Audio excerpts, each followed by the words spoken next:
The Boss Husband. Credit to the author. 901 hanggang 10. Ang mga pangalan po na nandito ay galing sa mga name generator. Kaya kung meron man pagkakatulad sa mga pangalan ng totoong tao o lugar, ito ay tunay na hindi sinasadya. Ang kwentong ito ay rated SPJ. Striktong patnubay sa mga walang jowa. Ito ay bawal din sa bata at matatandang walang asawa. Ang konsyerto ay nasa loob ng kalahating buwan at halos lahat ay naayos na. Nagkaroon ng kaunting pagbabago sa itinerary dahil mayroon silang espesyal na panauhin na gumaganap, ang The Cranberries. Masyadong masaya ang publiko sa pagbabagong ito. Ang buong lungsod ay napuno ng mga poster at neon lights na nagpapakita ng impluwensya ni Lucille sa industriya. Walang katapusan ang papuri sa kanya ng mga kritiko na nagsasabi na siya ay isang nakakapreskong pagbabago sa dagat ng napakaraming pamilyar na mga awit. Ang kanyang dalisay at malinis na pamamaraan sa pag-awit ay higit sa iba pang mga artista na ginamit ang kanilang kapangyarihan upang tumanggap ng katanyagan. Kung mas naiiba ito sa mundo, mas namumukod tangi ito at tinatanggap ng publiko. Sa araw ng konsyerto, maagang dumating si Justin. Siya ang direktor ng entertainment branch ni Yellow kung tutuusin. Hindi mahalaga kung nakatayo lang siya doon at walang ginawa, kailangan niyang nandoon para ipakita ang kanyang presensya. Dumating si Yu na kasama sina Sheila, Henderson at Jenna, at Didi. Maging sina Karina, Talia, Roslyn at ang iba pang mga babae ay dumating din. Hindi sila eksaktong malapit kay Lucille ngunit sila ay magiging mga tagahanga. Nasiyahan si Justin nang makitang halos handa na ang lahat, kasama na ang pag-setup ng entablado at ang pag-iilaw. Tumingin siya sa paligid at nakita niyang nakaupo na ang mga kapamilya niya sa VIP zone. Nakita pa niya ang ilan sa mga tagahanga na nagsimulang pumasok sa venue ngunit walang palatandaan ng Marian kahit saan. Bakit wala pa siya? Hindi ba siya ang pinakamalaking taga-suporta ni Lucille? Sumimangot si Justin at kinuha ang kanyang telepono para tawagan siya. Naputol ang tawag ngunit walang sumasagot sa telepono. Walang pagpipilian, idinial ni Justin ang numero ng telepono ni Hannah at kinuha niya ang ilang segundo mamaya. Mukhang nalilito siya habang nagtanong, "Justin, bakit mo ako tinawagan ng ganitong oras?" Tanong ni Justin, "Kasama mo ba si Marian?" Sumagot si Hannah, "Umalis si President Lysander para sa concert 1 oras na ang nakalipas, bakit?" Ano? Bumagsak ang puso ni Justin. Pero bakit wala pa siya? Si Hannah ay hindi makapagbigay sa kanya ng matibay na sagot. Paano iyon? Dapat ay nakarating na siya roon kahit grabe ang traffic. Hindi maganda ang pakiramdam ni Justin tungkol dito. Ngunit naalala niya na inutusan niya ang mga Sea Eagle na bantayan si Marian kaya kung may nangyaring masama sa kanya, alam na niya kaagad. Napabuntong hininga si Justin at tatawagan na sana si Moren nang tawagin siya ni Marian. "Marian, magsisimula na ang concert. Nasaan ka?" Nakahinga si Justin sa narinig mula sa kanya. Mukhang pagod na pagod si Marian. "Ako, naaksidente ako sa sasakyan." Aksidente sa sasakyan. Malapit nang mawala si Justin. "Ayos ka lang ba?" "Ayos lang ako. Pero may nataman ako." Nahihiyang pag-amin ni Marian. Naguguluhan si Justin na malaman kung paano ito nangyari. Si Marian ay hindi partikular na mabilis o walang ingat bilang isang driver. Hindi nakakagulat na hindi ito ipinaalam sa kanya ng Sea Eagle. Hindi sila makikialam maliban kung ang kanyang buhay ay nasa panganib. Ayaw ni Justin na maramdaman ng mga babae na sila ay binabantayan, kaya naman ibinigay niya ang utos na iyon. "Seryoso ba?" Sumagot si Marian, "Nasa ospital ako ngayon. Hindi ko nasagot ang tawag mo dahil kausap ko ang doktor. Nabangga ko ang babae nang hindi sinasadya nang lumiko ako sa isang kanto at nasaktan ko ang kanyang binti kaya kailangan ko siyang ipadala sa ospital. Sa palagay ko ay hindi ako makakarating sa konsyerto." Napabuntong hininga si Justin. "Saang ospital ka ba? Sasamahan kita." "Hindi na kailangan." Malulungkot si Lucille na malaman kung wala ka at ako doon para bantayan siya. Nag-alinlangan si Marian. Ngumiti ng mapait si Justin. "Naaksidente ka. Paanong wala akong gagawin at ipagpatuloy ang panunood ng konsyerto? Kakausapin ko si Lucille at mapapanood natin ang susunod na palabas. Hindi ito ang huling konsyerto niya." Hindi na siya sinubukang tanggihan muli ni Marian. Mahirap harapin ito ng mag-isa. Talagang nasaktan niya ang isang tao at kung hindi naiwasan ng babae ang kanyang sasakyan sa oras, mas seryoso ito. Kailangan mong ipaalam kay Lucille na aalis ka para hindi siya magalit. Sabihin mo sa kanya na manunood tayo sa susunod na palabas. Tatawagan ko siya at hihilingin sa kanya na huwag mag-alala para makapag-perform siya ng maayos, sabi ni Marian. Binaba niya ang tawag at nagmamadaling bumalik si Justin para hanapin si Lucille. Kakatanggap lang ni Lucille ng tawag sa telepono ni Marian at nang mabalitaan niyang naaksidente si Marian, sinisi niya si Marian na hindi kumuha ng driver. Para sa isang taong may net worth na kasing taas ng sa kanya, maraming beses na sana siyang kinidnap kung hindi dahil kay Justin. Sa telepono, parang batang babae si Marian na may ginawang mali. Masama talaga ang pakiramdam niya sa pananakit ng isang tao. Gusto ko lang maabot kanina. Pakiramdam ni Marian ay nagkasala. Napatingin si Lucille kay Justin at namula siya. Anyhow, you have to come to my next concert, if not hindi ako magpe-perform. Humajejek si Justin. No kendo. Kumikita kami ng humigit kumulang 100 milyon sa isang concert, paanong hindi ka kumanta? Kinawayan siya ni Marian nang marinig niya si Justin sa telepono. How dare you laugh? Bamantong hininga si Justin at nagpaalam kay Lucille pagkatapos niyang ibaba ang telepono. Ayaw ni Lucille na umalis siya ngunit wala siyang pagpipilian. Makalipas ang 1 oras, nakarating si Justin sa ospital na binanggit ni Marian kasabay ng pagsisimula ng concert. Diretso siyang pumunta sa premium ward na inayos ni Marian para sa babae. Siya ay ang CEO ng isang multinational na korporasyon pagkatapos ng lahat. Hindi siya dapat magpigil na bayaran ang kanyang pagkakamali. Inayos ni Marian na sumailalim sa serye ng check-up ang babae at ipinadala pa siya sa isang premium ward para makapagpahinga siya ng ilang araw. Lumabas si Marian sa silid at laking gulat niya nang makita si Justin. Paano ka nakapasok ng ganito katahimik? Hinawakan ni Marian ang kanyang dibdib. Pinalambot ni Justin ang kanyang ayapot dahil nasa ospital siya. Ngunit malamang na hindi niya sinasadyang ginawa ang kanyang sarili na parang isang assassin. Okay lang ba siya? Ngumiti si Justin. Oo. Tumanggaw si Marian at ngumiti bilang tugon. Minor wound lang ang sabi ng doktor. Medyo damyugo siya pero hindi umabot sa buto niya. Kapag na-verify na ng mga doktor na walang impeksyon, makakaalis na siya. Paano ang pamilya niya, nagawa mo bang makipag-ugnayan sa kanila? Tanong ni Justin. Bumagsak ang mukha ni Marian. Wala siyang pamilya. Anong ibig mong sabihin? Nalito si Justin. Ang mga mata ni Marian ay puno ng awa. Ulila siya na kagagaling lang sa ibang bansa. Graduate student din siya sa Computer Science at Teaching Assistant sa Stonegate University. Ayaw ko siyang iwan dahil wala siyang kamag-anak. Napabuntong hininga si Justin. Siya ay ganap na maayos sa pagsira sa buhay ng kanyang mga kakompetensya ngunit siya ay nakaramdam ng labis na pagkakasala sa pagkakataong ito dahil ang biktima ay isang ulila. Paano mo siya nabangga, hindi ka ba tumingin sa traffic light? Iniba ni Justin ang paksa.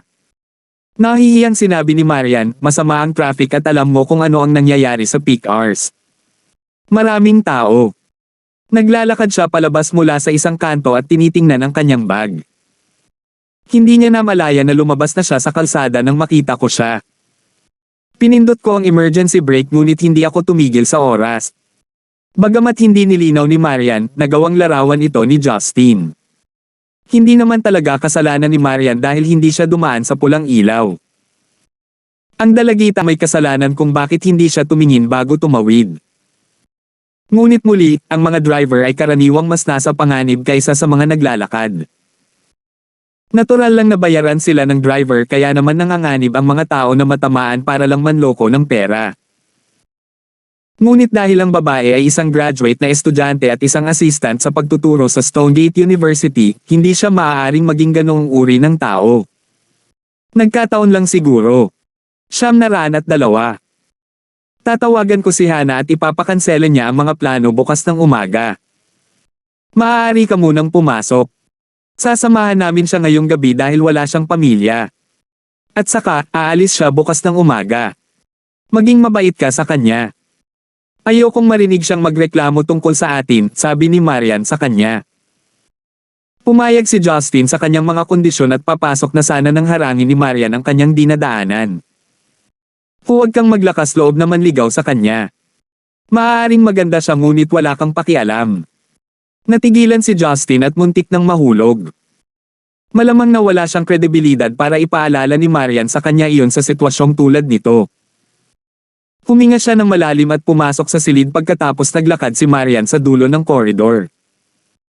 Ang ward ay maliwanag na may kulay rosas na mga dingding at nakita niya ang batang babae na nakaupo sa kama, nakasuot ng pijama na natatakpan ng asul at puting mga guhit. Nagtaklab siya ng puting kumot. Ang malasutla niyang itim na buhok ay humaharang sa kanyang mga balikat na nakaharang sa kanyang mukha. Ngunit masasabi pa rin ni Justin na siya ay isang kagandahan sa pamamagitan ng pagtingin sa kanyang payat na puting leeg. Nakatuon siya sa librong ibinigay ng ospital at tila hindi na malaya na naroon si Justin. Sasalubungin sana siya ni Justin ngunit pinigilan niya ang sarili. Parang pamilyar talaga siya. Sa eksaktong sandali, inangat niya ang kanyang ulo at tumingin kay Justin na may mapanuksong ngiti. Matagal nang hindi nagkita, mahal kong Justin. Malambot at mapang-akit ang boses niya. Ito rin ang babaeng nakita niya sa kalye ilang araw na ang nakalipas, si Jinsel. Nablangko ang isip ni Justin at tumayo siya sa tabi ng pinto habang nagsimulang magkaroon ng kahulugan ang mga bagay sa kanya. Sinasadya mo ba ito? Kumunat ang noo ni Justin. Nagkunwaring inosente si Jinsel. Ano ang pinagsasabi mo? Ang tagal na nating hindi nagkikita at bilang isang lalaking nakasama ko sa isang matalik na gabi, hindi mo ba ako dapat batiin ng "I miss you"? Wala sa mood si Justin na makipaglaro. Spill, bakit ka nandito? I hardly believe that my wife is capable to crash to someone given her driving tendencies. Bakit hindi? Sumasakit pa rin ang aking mga binti ngayon, malungkot na sabi ni Jinsel. Anong gusto mo? Si Justin ay hindi kumikibo sa paligid. She shrugged and said, "Nothing. The doctor told me to rest here for one night and he will discharge me tomorrow." Naaalala ko na binanggit ko sa iyo na pantay tayo. Huwag mo akong paglaruan. Nanlamig ang mukha ni Justin. Naging basa ang mga mata ni Jinsel. Ganyan ka na ba talaga galit sa akin? Hindi ka ba nakaramdam ng kahit kititing na kasiyahan na makita ako? Hindi naman, diretsyong sabi ni Justin. Alam na alam niyang may balak itong bitag sa kanyang mga salita. Hindi alam ni Justin kung paano niya ito nahanap ngunit alam niyang hindi maganda ang katapusan ng mga bagay. Hindi na niya ito maalis ngayon na alam ni Marian ang kanyang pag-iral. Si Jinsel ay hindi lamang isang malupit na babae, ngunit may kakaibang background sa pamilya. Ang pakikisangkot sa kanya ay karaniwang humihingi ng gulo. At saka, malapit na ang kasal nila ni Marian at kung may nangyaring masama, kailan niya kaya i-arouse ang kasal niya. Nagulat si Jinsel nang marinig ang kanyang tugon ngunit ang emosyong iyon ay mabilis na napalitan ng puot at dalamhati. Nagbago ang ekspresyon ng mukha niya mula sa maluhaluhang mata hanggang sa walang emosyon. Sa palagay ko wala ka ng ibang pagpipilian kundi ang sirain ka ngayon, sabi niya. Nang nag-iisip si Justin kung ano ang gusto niyang gawin, pumasok si Marian pagkatapos tapusin ang tawag sa telepono. Bumilis ang tibok ng puso niya habang sinusubukan niyang mag-isip ng paraan para ipaliwanag ang kanyang sitwasyon, ngunit natalo siya ni Jinsel. Mahal, paano ka naging cold-hearted at iwan ako ng ganyan? Inihayag ni Jinsel ang isang malungkot na mukha habang siya ay umiiyak sa kama. Natigilan si Marian nang makapasok siya sa ward. Tulala siyang tumingin kina Jinsel at Justin, ang kanyang mga mata ay puno ng hindi makapaniwala. Damn it, anong nilalaro mo? Hindi mapigilan ni Justin na magmura. Humihikbi si Jinsel. Sabi mo mananagot ka kapag nasa LA tayo. Ang tagal kong mahanap ka. At ngayong nahanap na kita, ayaw mo na sa akin at sinumpa mo pa ako. Ibinigay ko ang lahat sa iyo. Bakit kailangan mong maging malupit? Ang kanyang pag-arte ay karapat-dapat sa isang Oscar Award. Ang kanyang mga luha at lungkot na mukha ay isang bagay na hindi kayang pantayan ng maraming aktor at aktres kung hinihiling. Kumakabog ang ulo ni Justin. Nagkamali siya na hindi humiling sa Sea Eagles na subaybayan siya at ipagkalat ang sitwasyon. Wala na siyang magagawa para iligtas ang kanyang sarili ngayong nandito na si Marian. Namula ang mukha ni Marian at nanginginig ang kanyang katawan sa galit. Pinandilatan niya si Justin at tinanong siya ng malamig na boses, LA. Ano ang sinasabi niya? Marian, niloko ka niya. Nagkunwari siyang tinamaan ka para makalapit siya sa akin, paliwanag ni Justin sa kanya. Ngumisi si Marian. Lumapit ka. Kilala mo ba siya? Oo, makinig ka sa akin, sinungaling siya. Ipinagtanggol ni Justin ang kanyang sarili. Ang ngiti ni Marian ay malamig na parang yelo. Sinungaling. Hindi ko alam na may kayang lokohin ka. Makinig ka sa akin. Ayoko. Pinutol siya ni Marian at pinandilatan si Jinsel. Wala akong pakialam kung sinasadya mo o hindi. Gusto ko lang malaman ang relasyon mo sa lalaking ito. Halatang galit na galit siya, itinuro si Justin at tinatawag siyang Tisman. Tila natakot si Jinsel at nagtago siya sa kanyang kumot na may inosenteng mukha. Kami. Nagkita kami sa LA, nanginginig si Jinsel habang tumutulo ang mga luha sa kanyang pisngi. Kailan ito? Pinindot ni Marian. Sumagot si Jinsel, ito ay, noong simula ng Hunyo. Nininigas ang mukha ni Marian habang huminga siya ng malalim at ninisyon si Justin. Simula ng Hunyo. Naalala ko sinabi mo sa akin na pumunta ka doon para tulungan si Christine. Mukhang busy ka rin sa paggawa ng ibang bagay doon. Hinawakan ni Justin ang kanyang noo. Ito ay nagiging ganap na gulo. Tumibok ang puso ni Marian nang nanatiling tahimik si Justin. Lumingon siya at tinanong si Jinsel. Miss Fritz, tell me. Anong ginawa niyo sa LA? Nahihiyang sinabi ni Jinsel, kami. Ginawa namin iyon. Iyon. Yeah, that, she muttered at ibinaba ang ulo na halos nakadikit ang baba sa dibdib niya. Sa wakas ay naunawaan ni Marian ang ibig niyang sabihin. Akala niya ay nag-flirt lang sila pero it turned out to be way worse than imagined. Nagmamadaling idinagdag ni Jinsel, Miss Lysander, nagsasabi ako ng totoo. Mahal na mahal ko si Justin. Nagpakuha pa kami ng mga litrato sa kama. Maipapakita ko sila sa iyo. Pagkasabi noon, kinuha niya ang kanyang telepono na nasa tabi ng kanyang unan at ipinakita ang mga larawan kay Marian. Halos hindi makabuo ng magkakaugnay na pag-iisip si Marian nang makita niya ang mga larawan ng isang lalaking pamilyar sa kanya. Hubad na hubad siya habang komportableng nakahiga sa kama. Halatang kuha ito sa isang hotel room.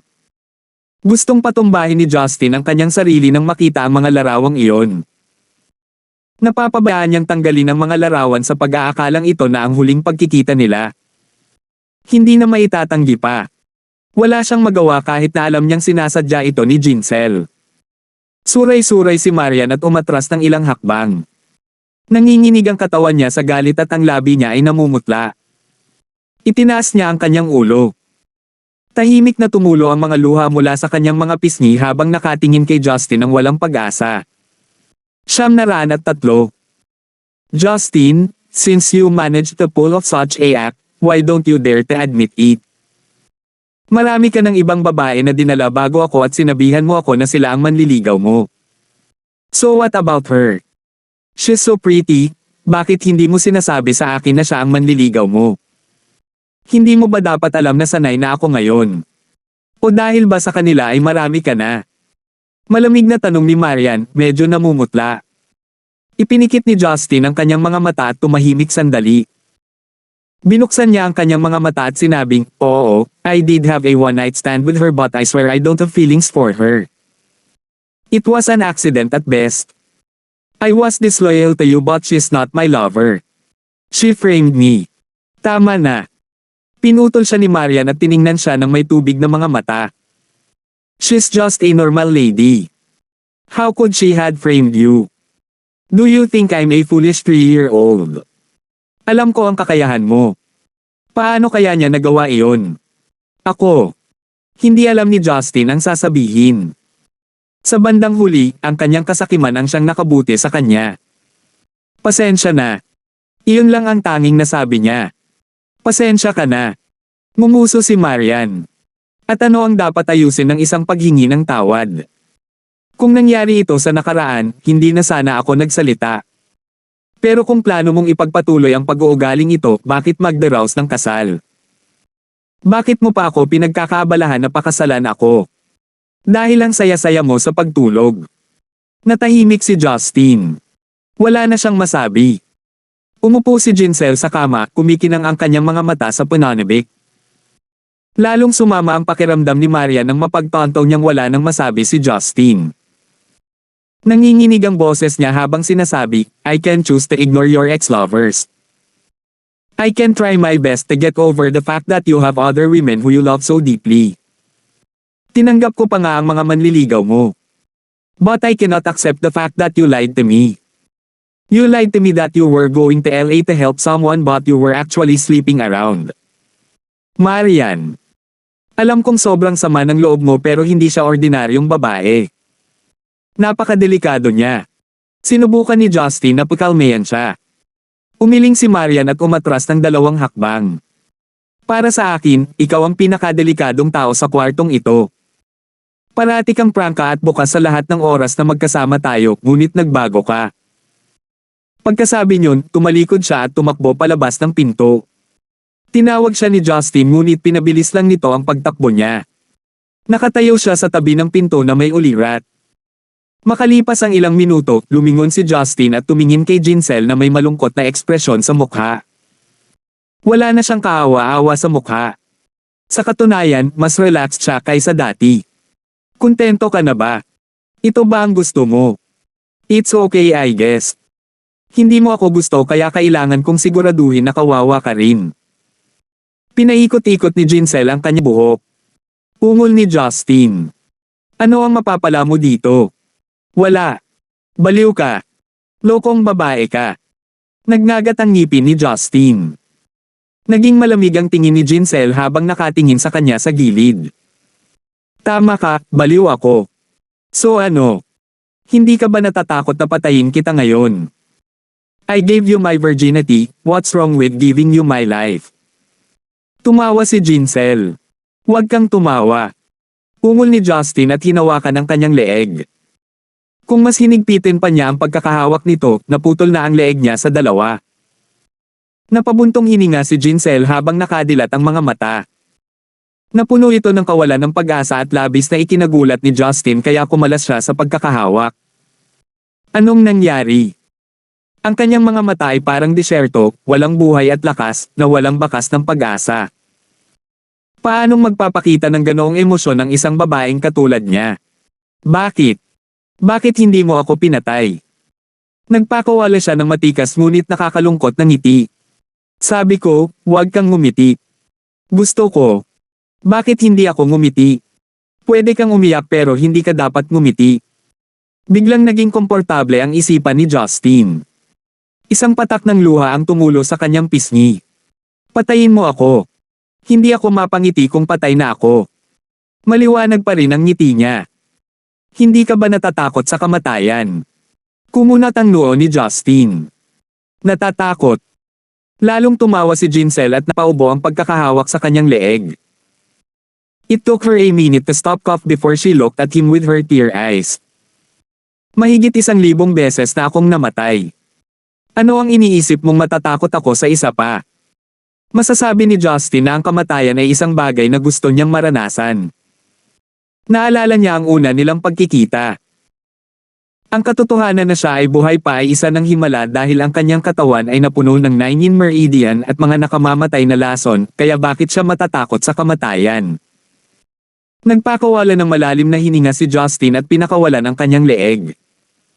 Hindi mo ako papatayin.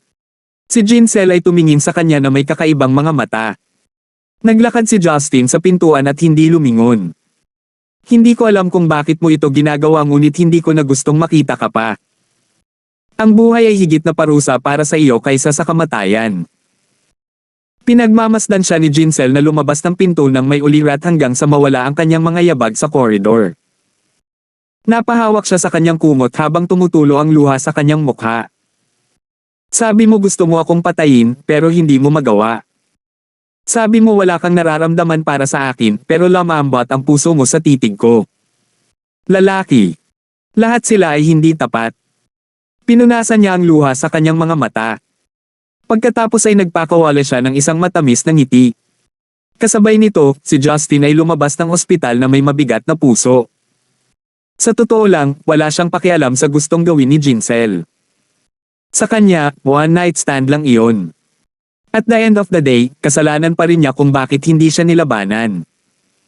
May lahat ng dahilan si Marian para magalit sa kanya. Kaya naman hindi niya alam kung ano ang gagawin o iisipin. Wala na ang sasakyan ni Marian. Halatang wala siya sa mood makinig sa kanya. Inutusan ni Justin ang si Eagles na bantayan siya. Ayaw niyang lumala pa. Nakaramdam ng pagkadismaya si Justin kaya natukso siyang dalhin ang ospital sa pundasyon nito. Saglit siyang nag-isip at napagdesisyonan na hindi na siya makakauwi o makakabalik sa concert sa ganitong kondisyon. Biglang may naalala siya. Tinampol ni Justin ang kanyang noo, baka mabigyan siya ng ilang ideya. Mabilis siyang nagmaneho papunta sa Stonegate University. Hinahanap ni Justin si Jane. Kung tutuusin, wala silang romantikong relasyon at nakakapag-usap sila ng kahit ano. Maaaring makatulong ang katalinuhan ni Jane. Makalipas ang halos kalahating oras, dumating si Justin sa universidad. Tinawagan niya ito at nalaman niyang nakauwi na ito. Pagkatapos ay tinahak niya ang daan patungo sa kanyang villa. Kakatok na sana si Justin sa pinto nang mapansin niyang bukas ang pinto. Malamang pinagbuksan siya ni Jane bago siya dumating. Hindi siya nag-aalala kung may mananakawan kay Jane. Isa siyang prinsesa. Natutunan niya ang pagtatanggol sa sarili bilang isang bata at medyo may kakayahan dito. Isa pa, malapit niyang kaibigan si Sauron. Bagamat hindi siya kababalaghan sa larangan, siya ay hindi bababa sa pare-pareho kung hindi mas mahusay kaysa sa karamihan ng mga piling sundalo. Ang sahig ay natatakpan ng Persian rug at isang malaking chandelier ang nakasabit sa kanyang ulo. Isang singhot at ang kanyang ilong ay napuno ng amoy lavender. Si Jane ay maaaring maging isang nakatoong siyentipiko ngunit alam niya kung paano mamuhay ng marangyang buhay. Ang kakaiba lang ay walang laman ang sala. Nang nagtataka si Justin kung nasaan si Jane, narinig niya ang sunod-sunod na ingay na nagmumula sa silid sa kanyang kanan. 904. Bumagsak ang puso ni Justin. May nangyari ba kay Jane? Sa isang iglap, nagpakita siya sa kanyang harapan. At natarante siya sa nakita niya. Hindi niya alam kung dapat ba siyang tumawa o umiyak. May mga salansan ng mga libro na nakalatag sa buong sahig sa tabi ng kakaibang hugis na kagamitan. Nasa gitna nito si Jane na nakasuot ng puting pantulog na papaligiran ng 3 istenteng kahoy at isang mataas na upuan. Tiyak na natisod si Jane sa mga istant nang hindi sinasadya at nahugot ang lahat kasama nito. Mas nagulat siya nang makita si Jane na nakasuot ng isang pares ng black-framed glasses. Siya ay mas mukhang isang ordinaryong homegirl kaysa sa isang mataas na itinuturing na prinsesa. Pero stunning pa rin siya. Sinubukan ni Justin na pigilan ang kanyang pagtawa at si Jane ay tumingin sa kanya ng may pagkagalit. Tumigil ka sa pagtawa at tulungan mo akong ayusin ang mga libro, walang magawang sabi ni Jane. Bakit mo pa ginulo ito noong una? Tinukso siya ni Justin. Nainis si Jane pero sumagot, hindi. Nagbabasa lang ako ng ilang libro nang marinig kong pumasok ka. Gusto kitang batiin pero may mga libro akong nadapa. Tapos inaila ko ang mga stand para sa suporta pero nakalimutan ko na hindi pala sila kasing stable ng mga nasa bahay. Tumawa ng malakas si Justin. Kaya maaari ka ring maging nakakahiya. Mukhang kahit na ang henyong siyentipiko ay hindi perpekto. Mapaglarong tumingin sa kanya si Jane. Bueno, ang aking pagkakamali ay dapat na mapatlo kumpara sa iyong ginawa dahil nandito ka na naghahanap ng tulong sa akin. Naubos si Justin sa kanyang pagtanggi at tumingkayad para tulungan siya. Napangiti si Jane nang makitang nanalo siya. Bakit kailangan mo pa ng napakaraming libro ngayong napaka-advance na ng teknolohiya? Medyo mabigat ito, tanong ni Justin. Sumagot si Jane, ito ang mga resulta ng aking pananaliksik. Binubuo nito ang karamihan sa mga formula at blueprint. Ang mayroon tayo ngayon ay hindi sapat na tumpak upang mabilang ang aking data. Maaari akong lumikha ng isang mas mahusay na sistema ngunit bago mangyari iyon, kailangan kong manatili sa lumang panulat at papel. Ngunit huwag mong maliitin ang mga aklat na ito. Nilikha ko ang mga ito upang maging apoy at hindi tinatabla ng tubig. Dagdag pa, ang papel na ito ay maaaring mapanatili ang integridad ng higit sa 2 estruktura. Iyon ang unang pagkakataon na marinig ito ni Justin. Marami pa ang nakikita sa prinsesang ito na naging scientist. Mayroon ding ilang mga unit ng makinarya na hindi alam ni Justin. Kaya nagtanong siya dahil sa pag-usisa, ano ang mga ito? Bakit hindi ko pa sila nakita noon?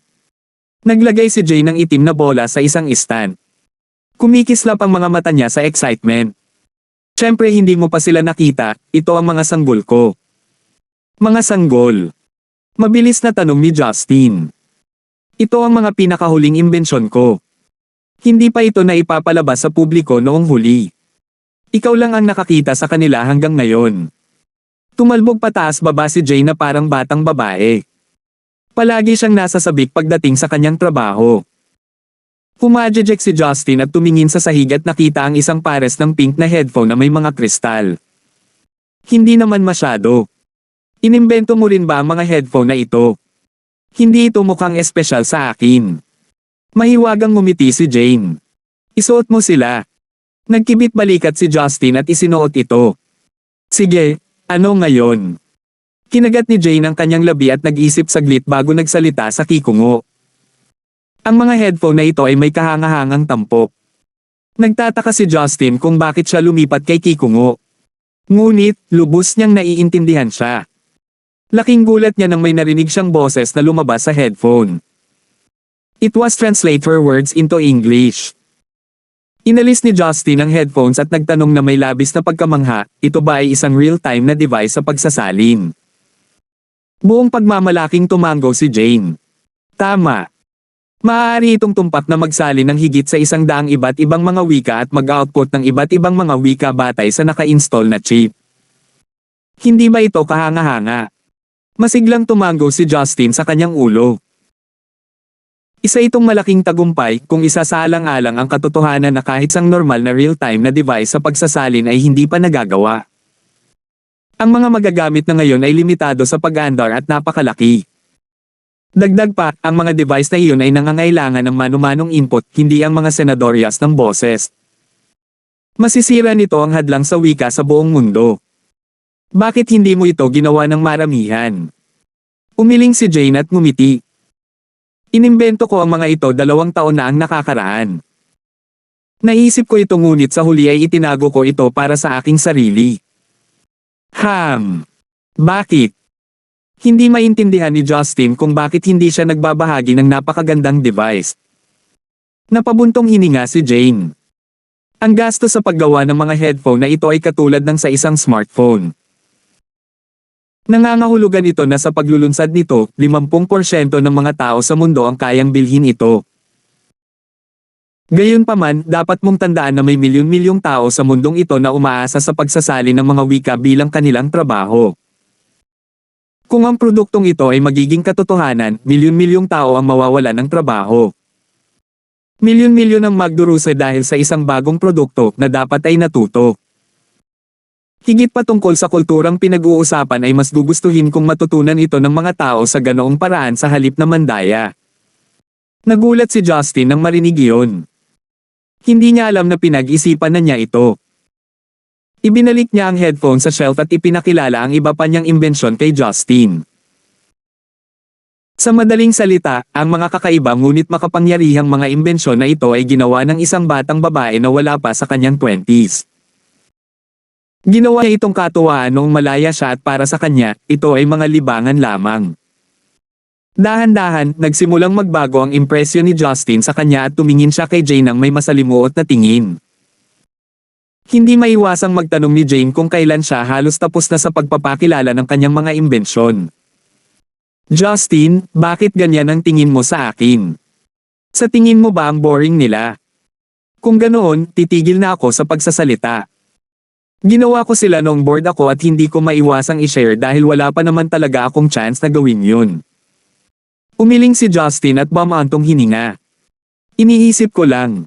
Narealize ko na hindi kita kilala gaya ng iniisip ko. I have a newfound respect for you. Akala ko talaga tatawagan mo akong baliw na babae. Nahihiyang inilabas ni Jane ang kanyang dila at namula. Bangulong si Justin, baliw na babae. Paano ka itinuturing na baliw? Nakita ni Jane ang kanyang ekspresyon at nagtanong, oh yeah, I almost forgot. Wala ka bang dapat pag-usapan? I totally got distracted by my inventions. You wanna tell me now? Ngumiti si Justin. Nakakatuwang pakinggan ang pagbibiro mo tungkol sa iyong mga imbensyon. Naiistorbo ko sandali ang sarili ko at gaman ang pakiramdam ko. Kailangan mo pa akong sabihin.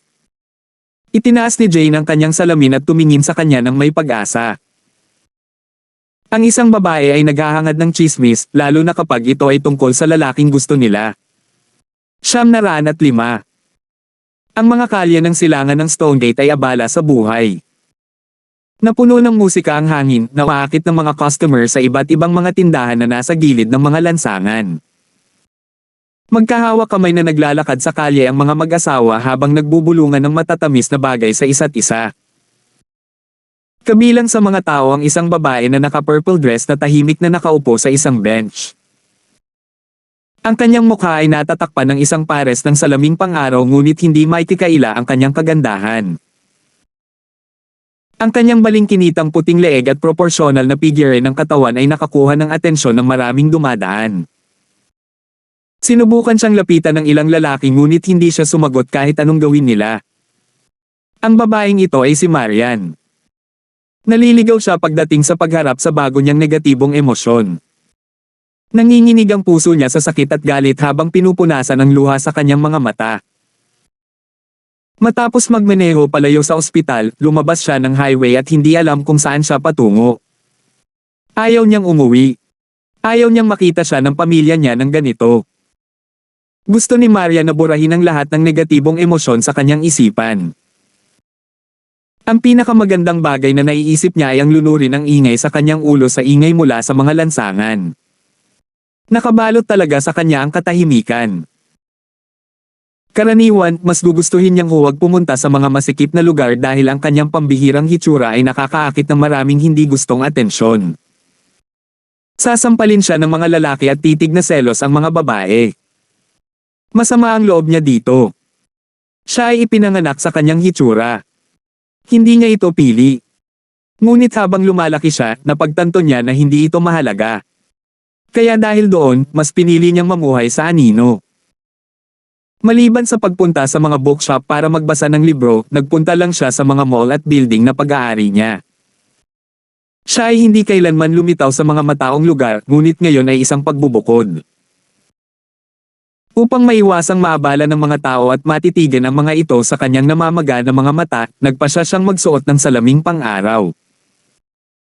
Ngunit hindi niya isinalang-alang ang katotohanan na ito ay oras ng gabi at ang mga salaming pang-araw ay nakakaakit lamang ng higit na atensyon. Napabuntong hininga si Marian sa pagkadismaya. Bakit hanggang ngayon ay nahuhuli pa rin siya sa nangyari sa ospital kanina na sobrang ingay sa paligid? Bakit paulit-ulit na pumapasok sa isip niya ang lalaking iyon? Nakatadhana ba siyang tuluyang mabuli nito? Mananatili ba itong ganoon sa natitirang bahagi ng kanyang buhay? Hindi pwede. Dapat may paraan para makalimutan siya. Hindi siya mabubuhay sa loob ng kanyang mga kasinungalingan magpakailanman, gaano man niya ito kamahal. Nang simulan niyang kumbansihin ang sarili at isumpa si Justin sa proseso, isang maliit na silhouette ang lumitaw sa kanyang harapan. Ito ay isang maliit na batang babae na nakasuot ng asul na Garfield t-shirt at puting cotton shorts. Itinalin niya ang kanyang buhok na nakapusod na siyang nagmukhang extra chubby at adorable. Mas lalong nagtitigan ang mga tao sa kanilang dalawa. Iniangat niya ang kanyang ulo at tinitigan ng malapitan si Maria na may malahiyas na mga mata. Makalipas ang ilang segundo, napahajijek siya.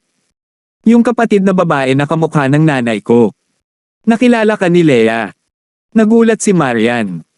Akala niya ay pamilyar ang boses. Inangat niya ang kanyang ulo at nagulat noong una, ngunit ang kanyang mga labi ay pumulupot sa isang maliwanag na ngiti. Ikaw pala, little girl. Lumapit si Marian at sinenyasan siyang maupo. Halika, maupo ka sa tabi ko. Kahit na nasaksihan niya ang nakakatakot na kakayahan ni Leia, hindi siya natatakot sa kanya. Marahil ay masyado na siyang nasanay na panoorin si Justin na pumapatay ng mga tao. Tumanggaw si Leia at umupo. Ate, bakit ka nakasunglas? Halos hindi ka makilala ni Leia. Hindi ko malalaman na ikaw iyon kung hindi dahil sa porma mo. Curious na tanong ni Leia. Hugis. Ang ibig niyang sabihin ay ang figure ko. Naisip ni Marian. Hindi mapigilan ni Marian ang mapangiti. Maaaring kumilos si Leia, ngunit siya ay bata pa. Ang pagbuo ng wastong magkakaugnay ng mga pangungusap ay malamang na hindi niya kakayahan. Hinubad ni Marian ang kanyang salaming pang-araw. Matapos ibalik ito sa kanyang bag, muli niyang tiningnan si Leia. Mas masayahin si Leia kumpara sa huli nilang pagkikita. Bilog-bilog ang mga braso niya na parang gusto niyang kagatin iyon. Well, hindi sa isang kasuklam-suklam na paraan.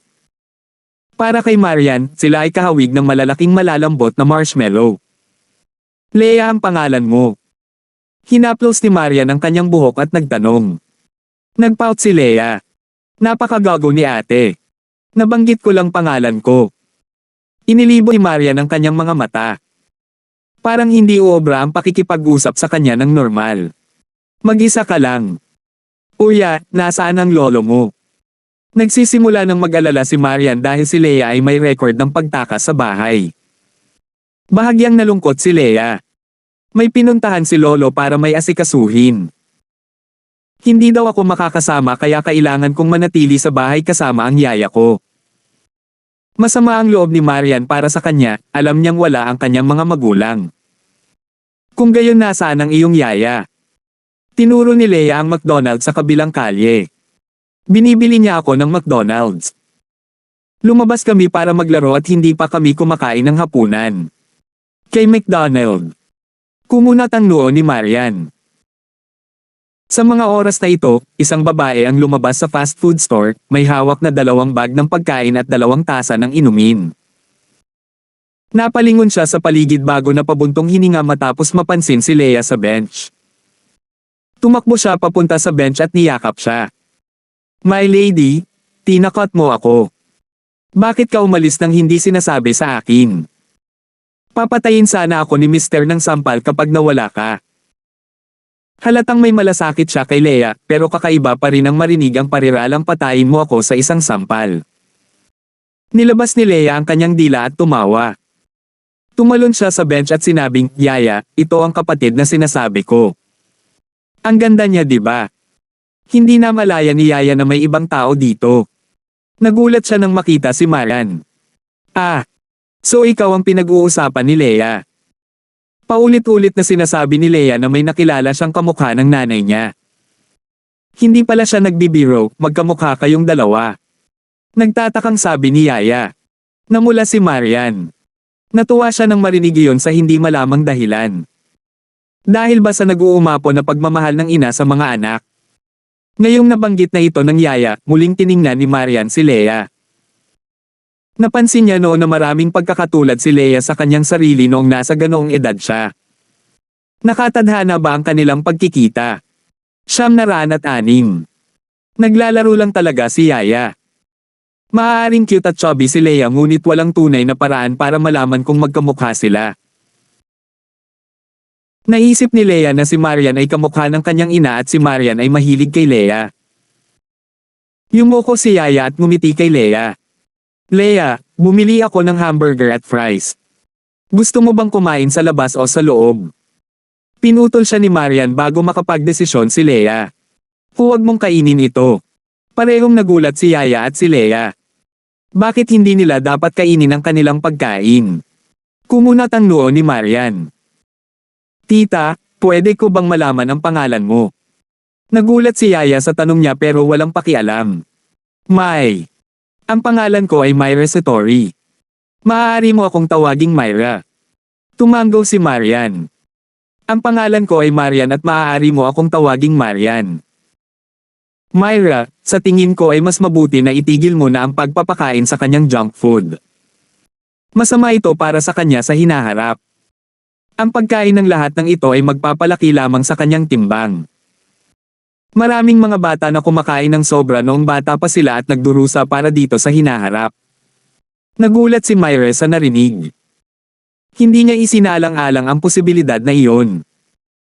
She was hard to cater to Leia kaya binilhan na lang niya ng kahit anong gusto niya. Miss Lysander, gusto ito ni Leia. Hindi ko siya matanggihan. Bumantong hininga si Marian at tumingin kay Leia. Dinilat ni Leia ang kanyang mga mata na parang may malalim na iniisip. Matanda ka na. Paano ka nakikinig sa mga salita ng isang bata? Ang pagkain nito paminsan-minsan ay ayos na, ngunit bumili ka ng sapat para pakainin ang isang buong pamilya. Dapat mayroong 4 na bahagi ng pagkain doon. Huwag mo nang gawin ito, kung magpapatuloy ito, may mangyayaring mali, sabi ni Marian kay Myra. Awkward na ngumiti si Myra. Si Leia ay may malaking gana. Kahit papaano at hindi siya mabubusog. Ito ay itinuturing na medyo maliit. Sinabi ni Master na hindi ko siya dapat hayaang kumain ng higit pa rito. Napatulala si Marian, gaano karami ang makakain ng batang ito. Hinayla ni Leia ang palda niya at nagpout. Ate, hindi na ako kakain ng McDonald's. Huwag kang magalit. Ngumiti si Marian. Hindi ako galit. Magpakabait ka Leia at huwag ka nang kumain nito, ha? Paano kung sundan mo ako ng pansit? Hindi pa ako nakakain ng hapunan ko. Leia beamed at nodded her head. Okay. Pinagmamasdan sila ni Myra habang magkahawak kamay silang naglalakad. Mukha talaga silang mag-ina. Samantala, sa kabilang panig ng Stonegate, medyo iba ang atmosphere sa villa ni Jane. Umupo si Justin sa damuhan sa tabi ng pinto. Blanco ang tingin niya at nakatingin sa kalangitan sa gabi. Isang maputlang kamay ang nag-abot ng isang lata ng beer para sa kanya. Salamat. Kinuha ni Justin ang beer kay Jane. Naglakad siya sa tabi niya at naupo na may hawak na sariling lata ng beer. Umiinom ka pa rin ng beer. Hindi ka ba natatakot na magkaroon ng beer belly? Humigop si Justin at agad na na-refresh. Humalaklak si Jane. Ang kanyang buhok ay umindayog sa simoy ng hangin, kaya mas lalo siyang kaakit-akit sa ilalim ng liwanag ng buwan. Hindi ako umiinom nito araw-araw. Iniinom ko lang ito dahil maaaring hindi angkop sa okasyon ng whiskey o alak. Tumanggaw si Justin at bumantong hininga. I know coming to you was the right choice. Hindi ko pa nga nabubuksan, alam mo na kung anong inumin ang gusto ko. Tumingin si Jane at nagtanong, gusto mo bang ipaalam sa akin ngayon? Huminto si Justin at ngumiti ng mapait. Tumanggaw siya at ipinagtapat ang lahat ng nangyari ngayon, pati na ang nangyari sa pagitan nila ni Jincel sa LA. Pinakinggan siya ni Jane ng mabuti. Ang kanyang mukha ay stoic para sa karamihan at itinatago niya ang kanyang mga opinyon sa kanyang sarili hanggang sa huli. Jane, sobrang hinahamak ko ang sarili ko ngayon. Nagiging mush na ba ang utak ko? She's just a lady slightly prettier and sexier than the rest. It's not like I have woman. Bakit hindi ko napigilan ang sarili ko? Tanong ni Justin sa pagkabigo. Ngumuso si Jane. Mas gugustuhin kong hindi mo mapigilan ang sarili mo. Nagtataka ako kung bakit hindi mo ako ginalaw. Mas maganda ba si Jincel kaysa sa akin? Tumingin sa kanya si Justin nang may pagtataka at mapait na ngumiti. Bakit mo pa ako kinukulit? Sabi ko naman sa'yo, iba ka. Ayan ang sagot mo. Ang totoo, ayaw mong kontrolin ang sarili mo pagdating kay Jincel, sabi ni Jane. Nalito si Justin. Anong ibig mong sabihin dyan? Jane elaborated, ewan ko sa ibang lalaki. Pero kilala kita at ang self-control mo. Noon, baka hindi mo napigilan ang sarili mo dahil sa divine light na bumabalot sa iyong paghuhusga. Pero kahit na noon ay mapili ka. Isa lang ang paliwanag kung bakit mo ginawa iyon sa kanya at hindi sa akin. Hindi mo siya nakita bilang isang taong mahalaga. Isang tao na dapat mong petuhin ng may pag-iingat sa mga babae sa Zero. Mga asasin na nakikipaglaban para mabuhay. Natarante si Justin saglit at matigas niyang umiling. Hindi sila babae, kaaway ko sila. Tama iyan. Napangiti si Jane. Bago mo tretuhin si Jinsel bilang isang tunay na babae, isa lang siyang laruan na kaya mong iwaksi. Wala kang nararamdaman para sa kanya kaya hinayaan mo na lang na manalo ang iyong instincts. Ang nangyari pagkatapos ay dahil siguro sa kawalang ingat mo o dahil mas matalino siya kaysa sa inaakala mo. Technically, physical infidelity ang ginawa mo kay Miss Lysander, hindi emotional infidelity. Nakinig si Justin sa kanya ng mahina at mapait na ngumiti. Ikaw lang ang makakaisip ng paliwanag na ito. Hinding-hindi yun iisipin ni Marian. Pero nananatili pa rin ang katotohanang nasaktan ko siya. Kinagat ni Jane ang kanyang mga labi. Of course you cannot explain it to her like that. Noon, sure. Pero hindi na ngayon. Bakit hindi? Dahil, pilyong ngumiti si Jane, masasabi kong medyo komplikado ang nararamdaman mo para kay Jinsel.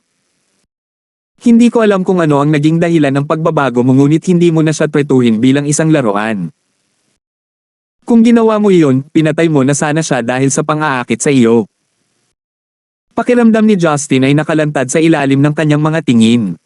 So basically, basura ako. Minaliit ni Justin ang kanyang sarili. Nagkibit balikat si Jane. Not everyone would see it the same way. Ako mismo mas gugustuhin ko na ikaw ang mas malala para matanggap mo ako. Ang pag-aasawa at ang pananatiling tapat ay para sa mga tupa ng lipunan.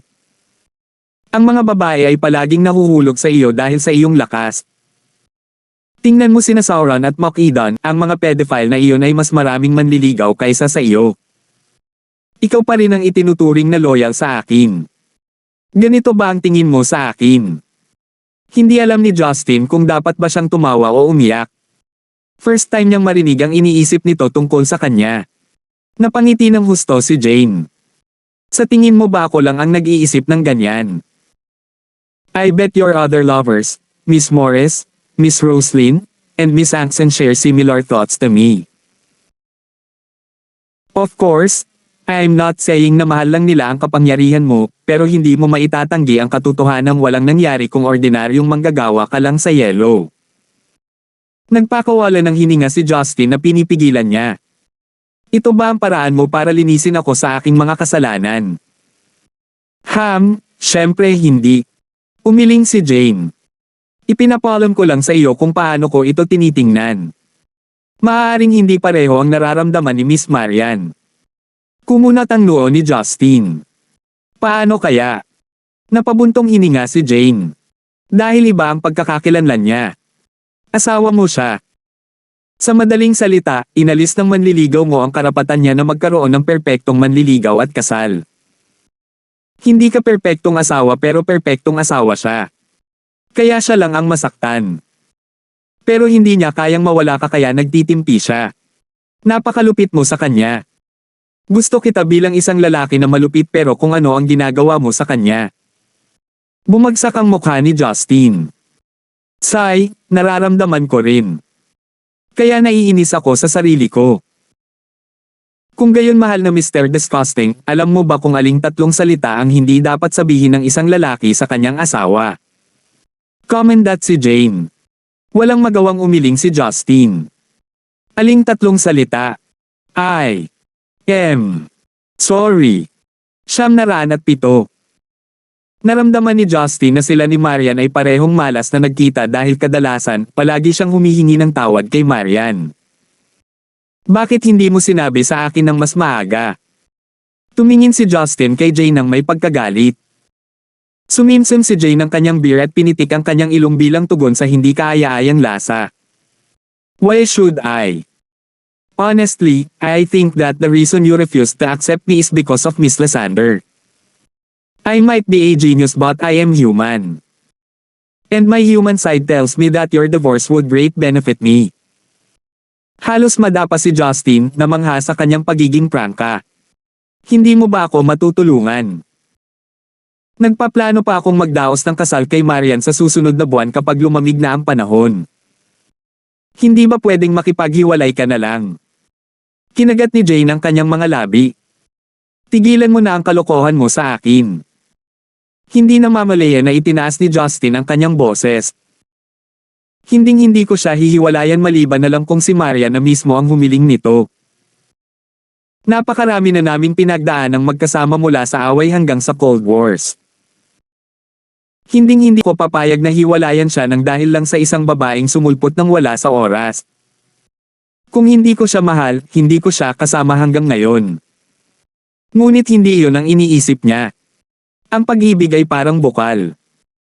Ang pananakit sa kanya ay parang paghila sa bukal. Sa malaot madali, mawawala ang orihinal nitong anyo at hindi na mauulit. Ginulo ni Justin ang kanyang buhok. Kung gayon, ibabalik ko lang ito sa orihinal nitong anyo. Hindi ni kaimik si Jane sa sagot niya. Napangiti siya at sinabing, ito ang unang pagkakataon na nakita kitang agitated. Mukhang mahal mo talaga siya. Wala na yata akong pag-asa nun. Napagtanto ni Justin na maaaring masyado siyang malupit sa kanya. Hindi ako galit sa iyo. It's just the self-realization of how much I sip-sip getting to me. Ayos lang, naiintindihan ko. Kung gayon, ano ang maaari kong gawin upang mailigtas ito? Tumikim si Justin. Saglit na nag-isip si Jane at sumagot, hinihiling mo sa akin, isang taong hindi pa nakipag-date dati, na magbigay ng payo sa isang lalaking may asawa na tulad mo. Isa lang ang naiisip ko ngayon. Pero medyo pipi. Hindi mahalaga kung ito ay pipi o matalino, basta ito ay gumagana. Itinaas ni Jane ang isang daliri. Ano? Nalito si Justin. Isang salita. Oo. Maghintay. Sa isang noodle restaurant na matatagpuan sa shopping district, nakaupo sina Marian, Leia at Myra sa isang maliit na mesa sa gilid. Napuno ang hangin ng amoy ng masarap na sabaw ng pansit. Wala nang masyadong tao dahil lumipas na ang oras ng hapunan. Umupo si Marian sa isang upuan, nakaharap kay Leia at sa kanyang yaya na may kakaibang ekspresyon sa kanyang mukha. Upang maging mas tumpak, ito ay higit na pagkabigla at pagkamangha. Nahiya si Myra at ngumiti kay Marian nang humihingi ng tawad. Tuwang-tuwa na walang kamalay-malay si Leia habang patuloy siyang humigop ng kanyang pansit. Hirap siyang umupo habang kumakain ng noodles dahil napakaliit niya. Kaya kinailangan niyang tumayo sa isang upuan na may hawak na isang malaking mangkok ng noodles habang kumakain. Mahirap para sa sinumang ordinaryong bata na humawak ng mangkok na mahigit 20 sentimetro ang lapad, ngunit hindi ito malaking bagay para kay Leia.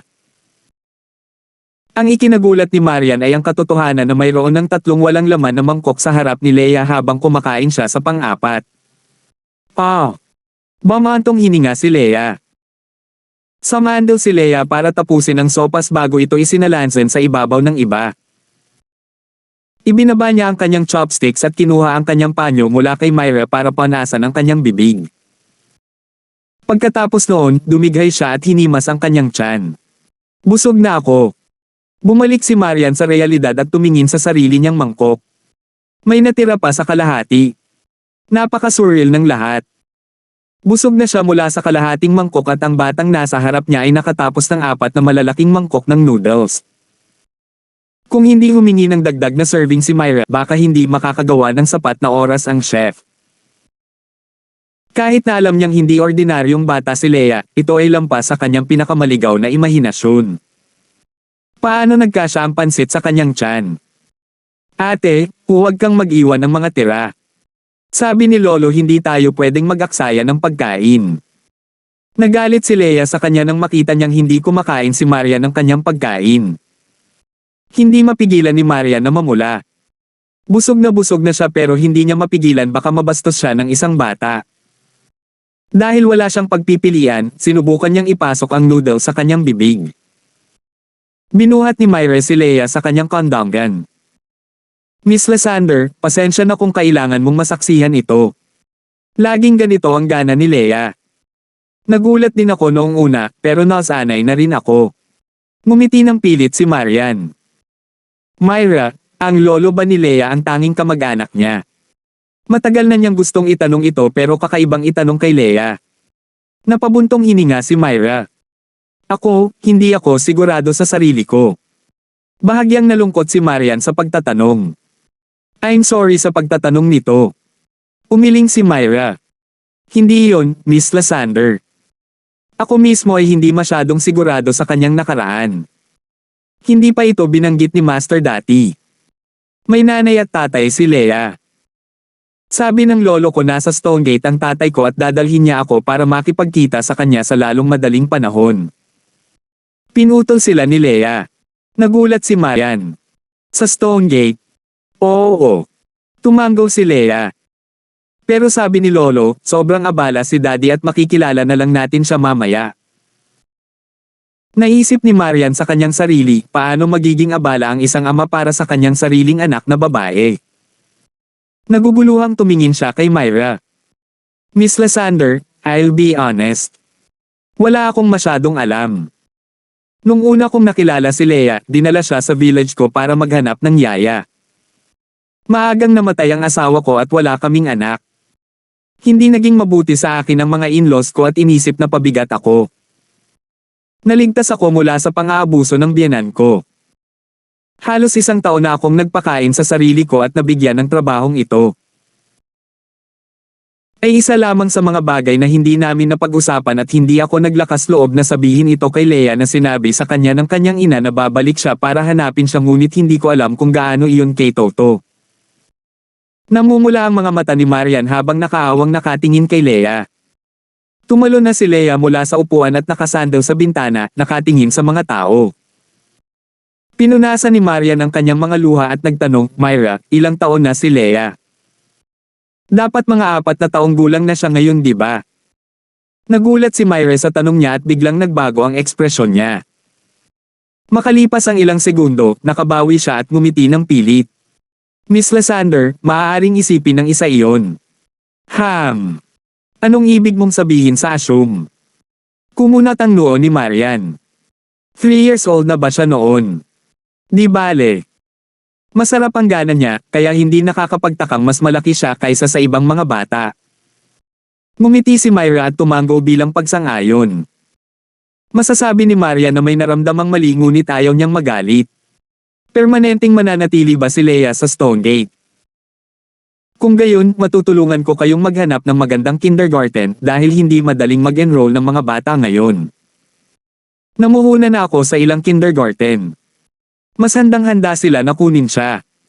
908. Nang marinig iyon, naging mapait ang ekspresyon ni Myra. Sa totoo lang, hindi ako sigurado kung plano ni Master na manatili pa sa Stonegate. Nalibot namin ang buong Zenica sa loob ng kalahating taon at tinanong ko siya tungkol sa pagtira para makapasok si Leia sa isang magandang kindergarten. Nabanggit niya na aayusin niya ang mga bagay ng naaangkop. Pagkatapos noon, hindi na ako nagpatuloy. Ang hindi pagkakaroon ng matatag na kapaligiran para sa paglaki ay maaaring makapinsala sa kanyang pag-unlad ng pag-iisip. Bata pa lang siya. Okay lang ba kung kakausapin ko ang kanyang lolo pagbalik niya?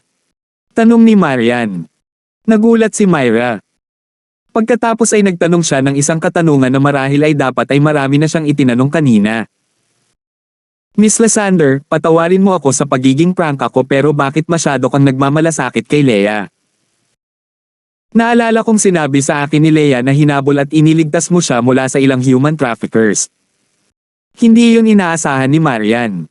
She then questioned herself. Bakit ba ako masyadong nagmamalasakit? Naisip niya. Pakiramdam niya ay tungkulin niya ito. Ang pakiramdam ay naglagay kay Maria ng kaunti sa gilid na nagbuhos ng kaunting takot sa kanya. Siguro. Ang ating kapalaran ay magkakaugnay. Isang maamong ngiti ang pinakawalan niya. Nagsisimula ng maghinala si Myra ngunit nakahinga ng maluwag. Kunin mo ito ng isang butil ng asin ngunit kung ikaw ang ina ni Leia, siya ang magiging pinakamasayang bata sa mundo. Badam! Badam! Ang puso ni Marian ay hamampe sa kanyang dibdib. Napakalakas ng impact kaya naramdaman niya na halos tumalon ito palabas ng dibdib niya. Hindi niya napigil ang magpakawala ng mahinang ungol na pahawak sa dibdib habang namumutla. Miss Lysander. Sumigaw si Myra para humingi ng tulong dahil hindi niya alam kung ano ang nangyayari. Naramdaman ni Maria na tumindi ang tibok ng kanyang puso. Ang pintig sa kanyang ulo ay naging sobra na para sa kanya. Hindi mabilang na mga imahe ang sumilay sa kanyang mga mata. Malabo sila ngunit kahit papaano ay nakikilala pa rin. Hindi niya masabi kung ano ang nangyari sa bawat isa sa kanila ngunit naramdaman niya ang bawat isa sa kanila. Elder sister. Anong problema? Napansin ni Leia na may mali kay Marian. Mabilis siyang yamakap sa kanyang bewang at idiniin ang kanyang mga pisngi sa kanyang puson. Nang magtama ang kanilang mga mata, isang kakaibang kislap ang kumikinang sa madilim na mga mata ni Marian, pinupuno siya ng masalimuot na damdamin. Isang malabrilyante na sinag ang bumaril mula sa kanyang mga mata na sumasalamin sa iba't ibang kulay habang tumatama ito sa mukha ni Leia. Sa pagtitig sa inosenteng mukha ni Leia, ang pagtibok ng kanyang puso, pananakit ng ulo at tensyon ay himalang nabawasan. Leia, bulalas ni Marian. Habang huminahon si Marian, lalong naantig si Leia. Mama. Iyon ang nagpabalik sa babae sa realidad. Ngunit walang plano si Leia na huminto. Paulit-ulit niyang inuulit ang kanyang sarili. Mama, elder sister, ikaw ang aking nanay. Nagulat si Yaya. Mabilis siyang pumasok at sinubukang itama siya. Leia, huwag mong gawin iyon. Hindi mo mama si Miss Lysander. Kailangan mo siyang tawaging kuya. Mariing tanggi ni Leia. Hindi. Si elder sister ang mama ko. Kinikilala ko si mama. Si Marian ay nalilito. Hindi niya sigurado kung bakit nag-uumapo ang kanyang ulo sa mga alaalang hindi sa kanya at kung bakit hindi niya maalala ng maayos ang alinman sa mga iyon. Ang tanging natatandaan niya ay ang pagtibok ng puso niya ng 2 beses ng masakit. Pasulyap-sulyap sa anak na pilit na iginiit na siya ang kanyang ina, ang kanyang puso ay kumalabit ng mahigpit. Ito ay masakit. Tila sa pamamagitan ng reflex, yumuko siya upang marahan na hawakan ang mukha ni Leia sa pagitan ng kanyang mga palad. Pwede mo akong tawaging mama kung gusto mo. Simula ngayon, ako na ang mama mo, okay? Si Myra naman ang mukhang nagulat. Hindi niya maisip sa buhay niya kung bakit tatanggapin ni Marian si Leia ng ganoon na lamang. Paano niya nalang papayagan si Leia na tawagan ang kanyang ina ng walang dahilan? Matindi ang indikasyon sa likod noon. Ito ay tiyak na makaakit ng hindi pagkakaunawaan. Posibleng banta ito sa reputasyon ni Marian. Ngunit si Marian ay hindi nagpakita ng mga palatandaan ng panghihinayang. Nakitang ipinulupot ni Leia ang kanyang mabilog na maliliit na braso sa kanyang leeg, pagkatapos ay tinawag siyang mama, sa kanyang matamis na inosenteng boses ang napuno ng tuwa sa matandang babae. Si Marian ay sumengot ng mapusyaw na amoy ng bata at naaliw sandali bago nag-isip. Kung wala na ang mga magulang ni Leia, papayag ba iyon na ampunan siya? Paano niya ito ipapaliwanag kay Justine? Matatanggap kaya ng kanyang lalaki ang anak ng isang estranghero bilang kanilang anak nang hindi pa siya nagsilang ng 1 o 2 para sa kanilang sariling pamilya. Naramdaman ni Maria na lumubog ang kanyang puso habang iniisip ang paparating na bagyo. Well, bakit ito mahalaga? Anumang bagay na napagpasyahan niya ay wala sa kanyang pag-aalala. Walang posisyon ng lalaki para magkomento tungkol dito dahil anak niya na ngayon si Leia at wala ng iba. Nagpa siya na huwag isipin ang kanyang mga iniisip sa sandaling ito, si Marian ay sumili sa isang tunay na ngiti. Mama, alam kong babalik ka para sa akin. Nalungkot si Marian, ngunit mabilis siyang tumango. Oo, hindi ka naiiwan ni Mama. Lagi akong nandito para sa'yo. Pangako. Pangako, matigas na sagot ni Marian. Ang mga labi ni Leia ay idiniin sa isang mahigpit na linya. Pinipigilan niya ang kanyang mga luha. At walang babala, naglagay siya ng mahigpit na halik sa pisngi ni Marian. Dahil doon, malalim na nagkatinginan ang bagong mag-ina na pares, na para bang nag-e-enjoy sa kanilang nakakaantig na muling pagkikita pagkatapos ng maraming siglo. Leia, hatid na kita sa mall. Dapat mag-ehersisyo ka pa pagkatapos kumain ng marami. In character na si Marian. Tumango si Leia ngunit tumahimik saglit bago humiling. Mama, gusto ko ng higanteng panda. Isang higanteng panda. Naguguluhan si Marian. Si Myra, na nalilito pa rin sa buong pagsubok, ay nagsalita sa kanyang pagkatulala. Naintriga si Leia sa isang higanteng panda plushie at nakiusap kay Master na bilhin ito para sa kanya. Gayunpaman, ang stuffed animal ay imported mula sa Germany at katawa-tawa ang laki. Iyon lang ang uri nito sa Stonegate at nagkakahalaga ng 50,000. Kaya naman nagatubili si Master na kunin ito para sa kanya. Miss Lysander, mangyaring huwag mo itong isapuso, bata pa rin si Leia. Natuwa si Marian dahil doon. Ayos lang. Kukunin ko para sa iyo. Tuwang-tuwa ang batang babae, humahajijek habang nakayakap siya sa leeg ni Marian. Naiwang walang salita si Myra. Siya ba iyon? O ang mundo ba ang nabaliw? Walang magawa, nagsimulang magdasal si Myra para sa pagbabalik ng kanyang guro. Ang sitwasyong ito ay umiikot sa labas ng kontrol. Kung magpapatuloy ito, sino ang nakakaalam kung ano ang maaaring mangyari? Pagkatapos bayaran ni Marian ang bayarin, hinawakan niya ang kamay ni Leia at lumabas ng premise. Ang panda bear na gusto ni Leia ay nasa isa pang shopping complex na medyo malayo dito. Hindi sigurado kung ano ang gagawin, sumama si Myra. Siya ang naatasang alagaan si Leia. Ang kaligtasan ni Leia ay ang pinakamaliit na alalahanin ni Myra. Si Myra ang mangangailangan ng kanyang proteksyon. Hindi nagtagal at nasa bakanting carport basement ang tatlo ay may napansin si Leia. Habang ina-unlock ni Marian ang sasakyan para makapasok ang dalaga, napansin niyang nakatitig si Leia sa isang makapal na tubo ng tubig hindi kalayuan sa kanila na nakatagilid ang ulo. Leia, anong meron? Tanong niya na may pag-aalala. Sumagot si Leia, Mama, kaibigan mo ba ang tito at kapatid na babae doon? Tito at ate. Lumingon si Marian sa kanyang paligid na may pagkalito. Nasaan sila? Tila may naintindihan si Leia sa kanyang reaksyon, mabilis na dinala ang sarili sa gilid ng tubo ng tubig na 20 metro ang layo sa isang segundo. Itinuro ni Leia ang dalawang Caucasian na naka-shorts at singlet. Pagbabante niya sa dalawa sa pambata niyang boses. Magsalita ka. Bakit mo sinusundan si Mama? Kung masama kayo, papatayin ko kayo. Ang dalawa ay miyembro ng Sea Eagles na inatasan ni Justin na protektahan si Marian. May binanggit nga si Kapitan Moren tungkol sa nakakatakot na makapangyarihang bata na ito na nagngangalang Leia ngunit hindi inaasahan ng dalawa na magiging ganito intimidate siya. Bago nila namalayan, na-expose na sila ni Leia.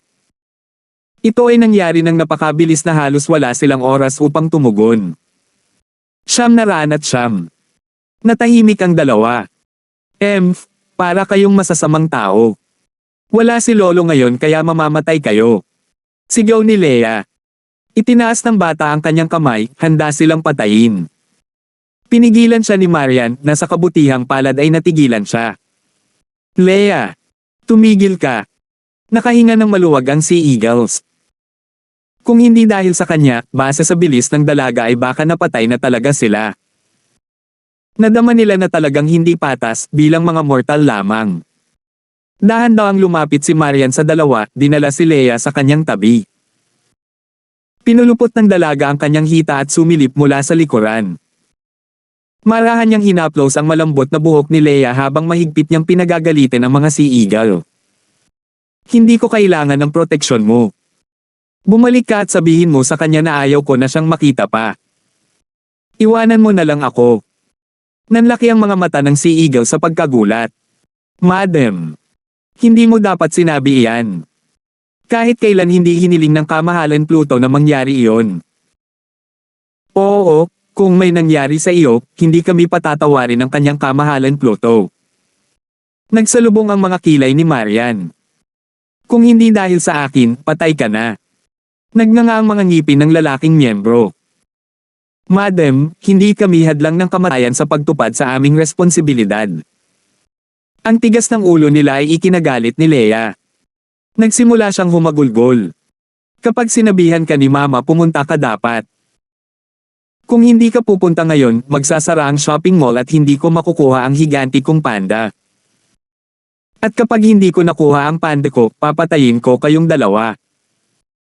Para sa isang may sapat na gulang, ito ay ganap na hindi makatwiran. Para sa isang bata, ito ay ganap na makatwiran. Nagulat si Marian sa pag-iisip ni Leia.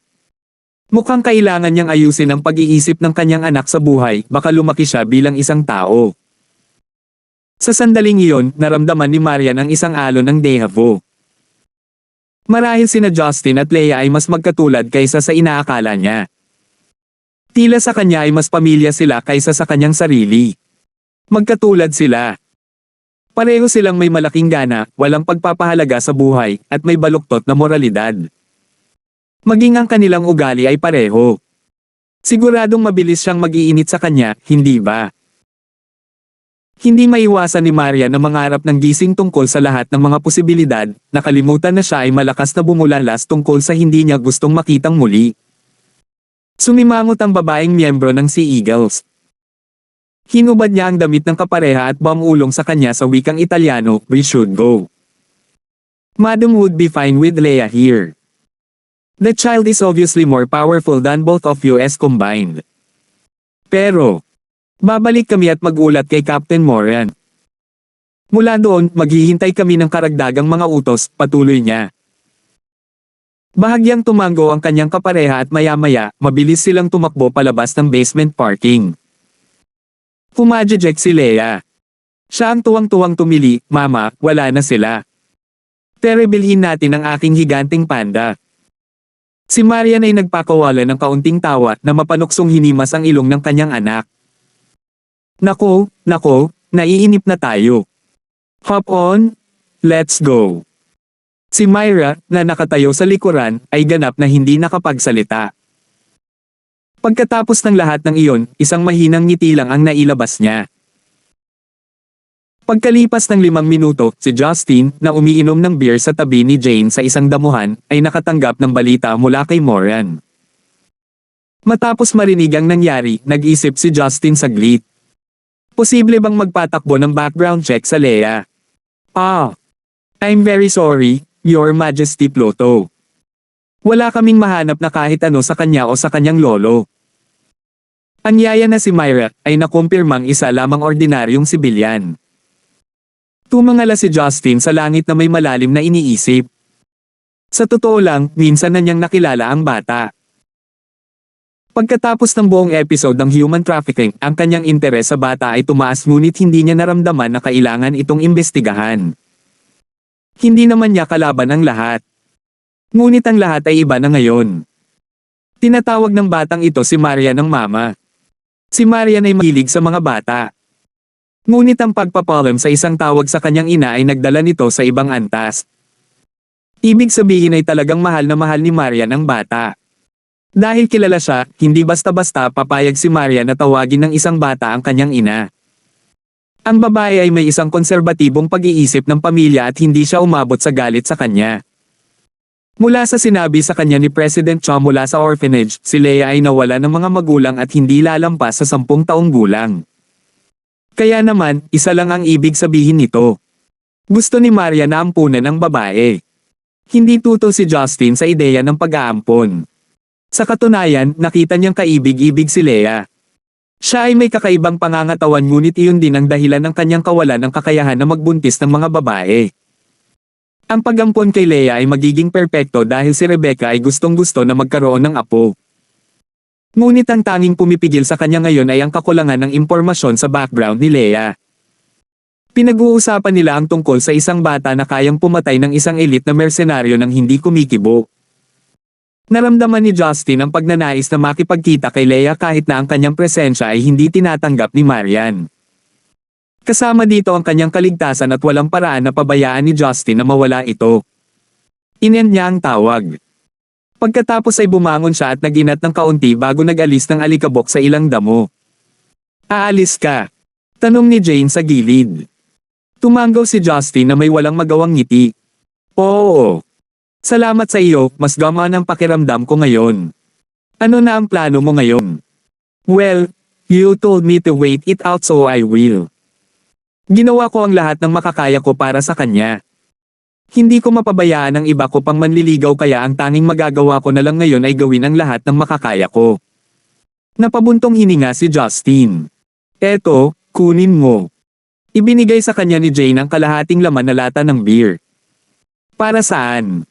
Ang isang prinsesa ay bawal uminom ng beer. Ito ay walang kabuluhan.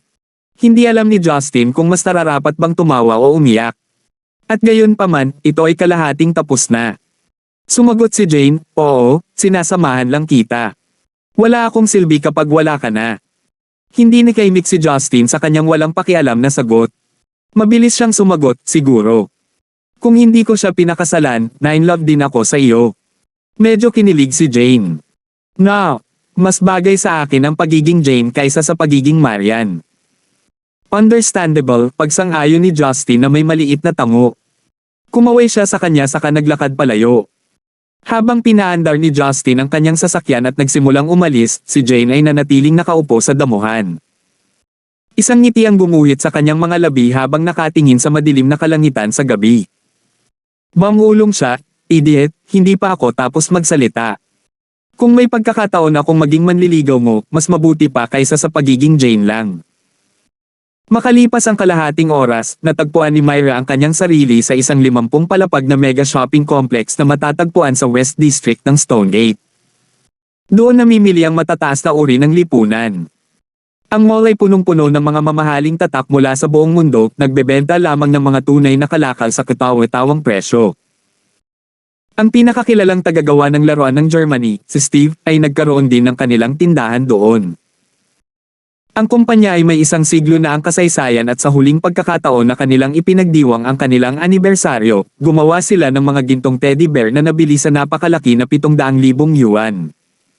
Hindi nagtagal, pumasok ang mag-ina sa mall. Maraming promoter ang mabilis na pumunta sa kanilang mga customer. Malinaw na hindi nila inaasahan ang isang mataas na profile na customer ngayong gabi. Namumula ang pisngi ni Leia dahil sa labis na kaligayahan na makuha ang pangarap niyang laruan. Napahiyaw ang batang babae sa sobrang tuwa. Ipinagmamalaki ang higanting panda sa tindahang iyon. Nakatayo ito ng mahigit 150 sentimetro ang taas dahil itinulad ito sa isang tunay na panda. Ito ay natatakpan ng makakapal na balahibo na gawa sa mga likas na materyales, na pinalamutian ng isang pares ng supiro bilang mga mata nito. Sa halagang 50,000 yuan, ang panda ay hindi big deal sa mayayaman ngunit ang paggastos ng ganoon kalaki sa isang stuffed animal ay halos hindi naririnig. Kakatawa ang laki ng panda sa tabi ng maliit na frame ni Leia. Ngunit nagawa niyang iangat ito ng walang issue, isang bagay na hindi kayang gawin ng ordinaryong bata na kasing edad niya. Bumuntot si Myra sa dalaga na walang tigil na humihimas at humahalik sa kanyang panda. Karaniwan, ang tanawing ito ay maghahatid ng ngiti sa kanyang mukha, ngunit 50,000 dolyar. Ilang taon na ang nakalipas mula nang umalis si Myra sa kanyang nayon upang magtrabaho para sa kanyang amo at alagaan si Leia. Kahit na higit pa riyan ang kanyang sweldo at allowance, 50,000 pa rin ang malaking pera. Pag-uwi, sapat na sana ang halagang iyon para magkaroon ng pamilya. Ngunit dito, ginamit ni Marian ang kaparehong halaga para makabili ng plush toy para sa isang batang inampun niya sa sarili niyang kapritsyo. Ganyan ba talaga kayaman ang mga maruruming mayayaman sa Stonegate? O sadyang tanga lang sila? Palihim na nag-isip si Myra at nag-ingat na huwag magmukhang mukha. Ang puso ni Marian ay umugang sa kaligayahan habang pinapanood ang kanyang anak na hinihimas ang kanyang bagong laruan. Walang halagang pera ang makakabawi sa eksenang nasa harapan niya. Dahil gusto mo ang mga panda, dadalhin kita sa susunod na pagkakataon, mungkahi ni Marian. Lumabas ang ulo ni Leia mula sa ilalim ng tiyan ng oso. Maraming panda ang nakita ni Leia dati. Pero hindi ko sila nakikita sa syudad kaya gusto ko ng larwang panda na matutulog kay Leia. Talaga? Nakita mo ba sila sa zoo? Tanong ni Marian. Umiling si Leia. Hindi. Nakita ko sila sa bundok. Mabilis na pumasok si Myra upang magbigay ng ilang konteksto. Miss Lysander, noong nasa Chuan Province kami kasama si Master, madalas niyang dinadala si Leia sa kabundukan para tumingin ng mga hayop. Mas gusto ni Leia ang mga panda sa Wolong. Nagdulot iyon ng pagkamausisan ni Maria sa lolo ni Leia. Sino ang lalaking iyon? Ngunit higit sa lahat, bakit niya dinala si Leia sa kabundukan upang tingnan ang mga hayop ng lahat ng bagay? 910. Leia, makakasama mo ba si Mama simula sa araw na ito? Hindi maitago ni Marian ang kanyang kabangunit sabik na sabik sa isang sagot. Mabuti na lang at hindi nagdalawang isip si Leia na sumagot. Siyempre. Gusto ni Leia na makasama si Mama simula ngayon. Ang tagal kong mahanap ka. Pangako hindi ko naiiwan si Mama. Talaga. Oo. Hindi na ako makapaghintay na sabihin kay Lolo na nahanap ko na si Mama pagbalik niya. Pagkatapos ay dadalhin ako ni Lolo kay Papa at mamuhay tayong lahat. Napangiti si Leia sa naisip. Bahagyang kumunat ang noo ni Marian. Tuluyan na niyang nakalimutan na nandito si Leia para sa kanyang ama. Kung narito talaga ang kanyang ama sa Stonegate, ano ang dapat niyang gawin? Gustong-gusto niya si Leia ngunit hindi kasama doon ang kanyang ama sa larawan. Sa ngayon, ang tanging magagawa niya ay maghintay sa pagbabalik ng kanyang lolo at magpatuloy.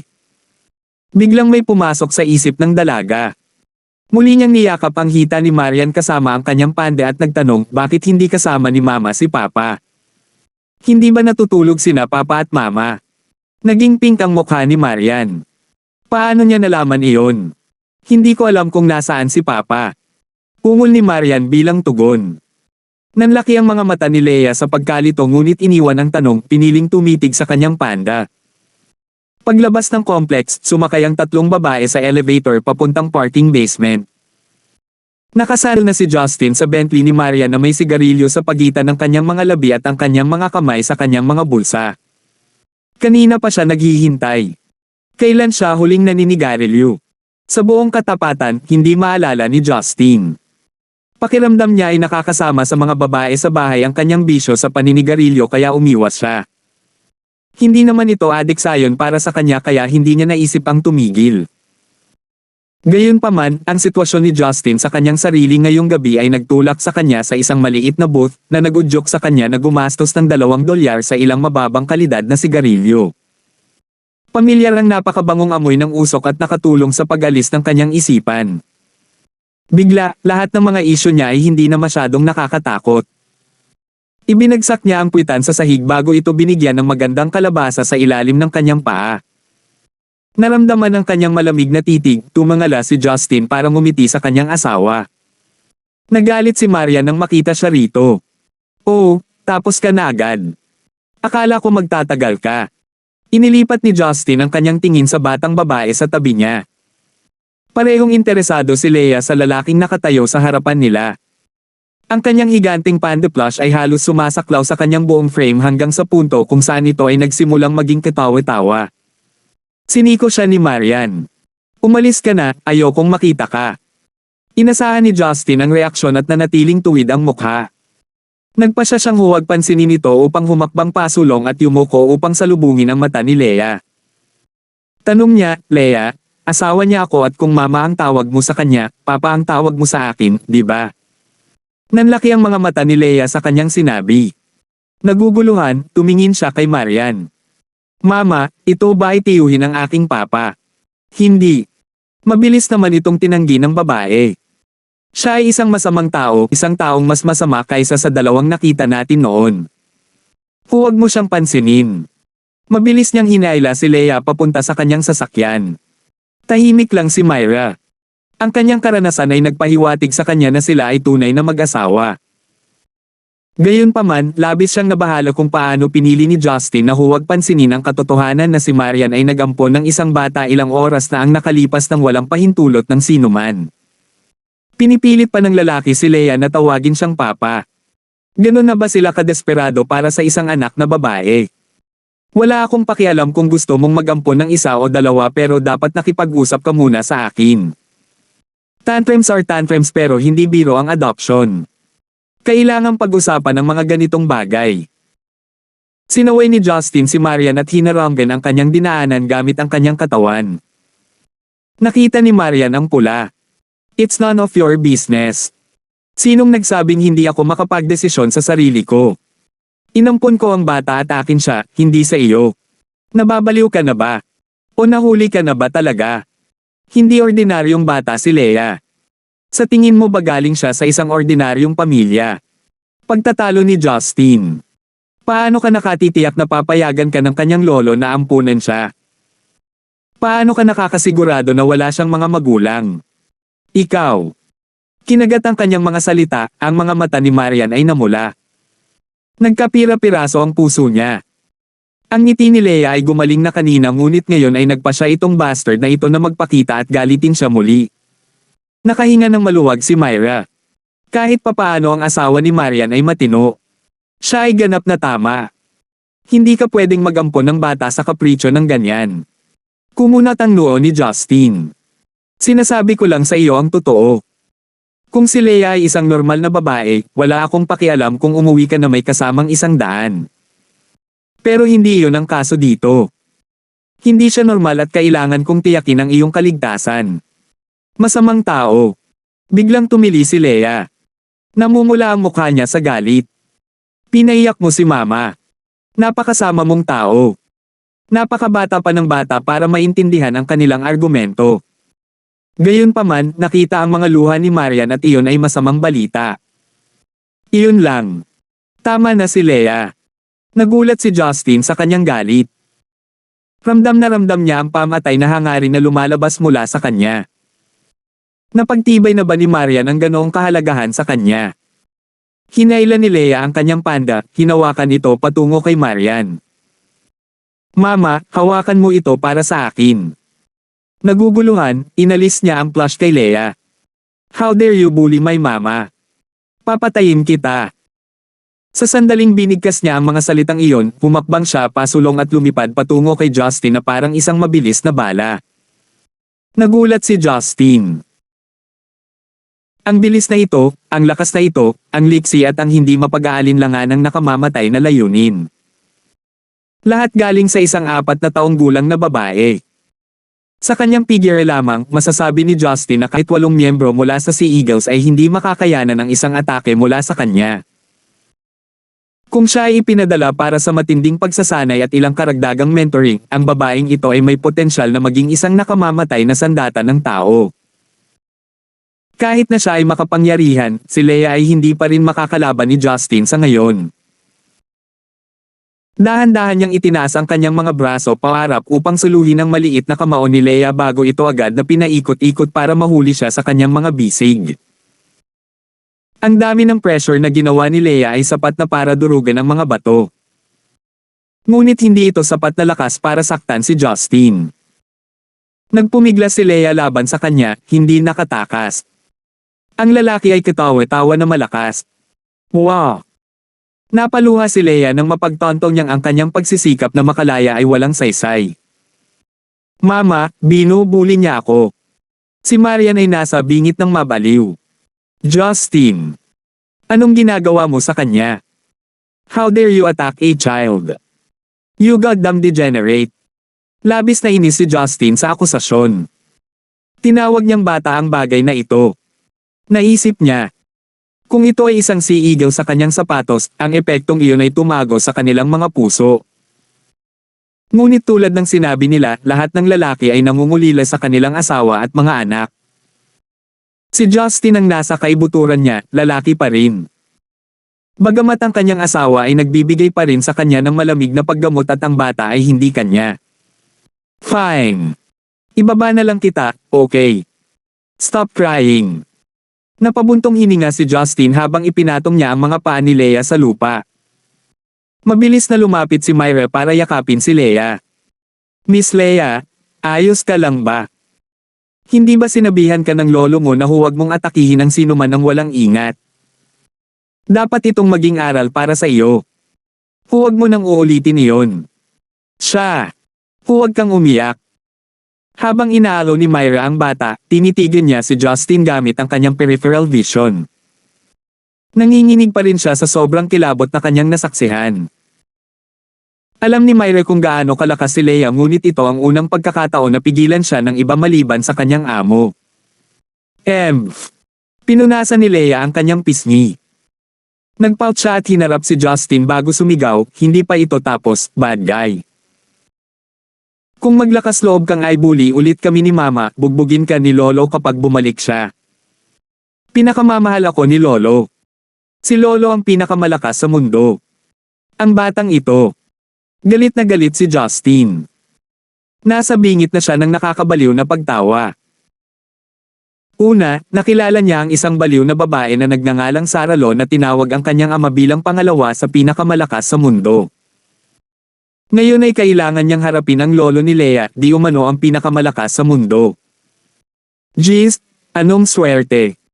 Nakagawa na siya ng 2 bagong kaaway bago pa man sila makilala. Naalala ni Marian ang huling pagkikita niya sa lolo ni Leia. Napakalakas talaga ng lalaki. Ang pag-iisip ay nag-alala sa kanya tungkol kay Justin. All hell would break loose kung may away talaga. Yumoko siya para yakapin si Leia. Leia, ayos lang. Huwag na lang natin pansinin ang masamang tao at umuwi na tayo, okay? Napangiti si Leia. Pumalakpak siya at humajejek. Yay! Pupunta ako sa bahay ni Mama. Matutulog ako kay Mama. Salamat po at sinamahan ninyo ako, ingat lagi mga master.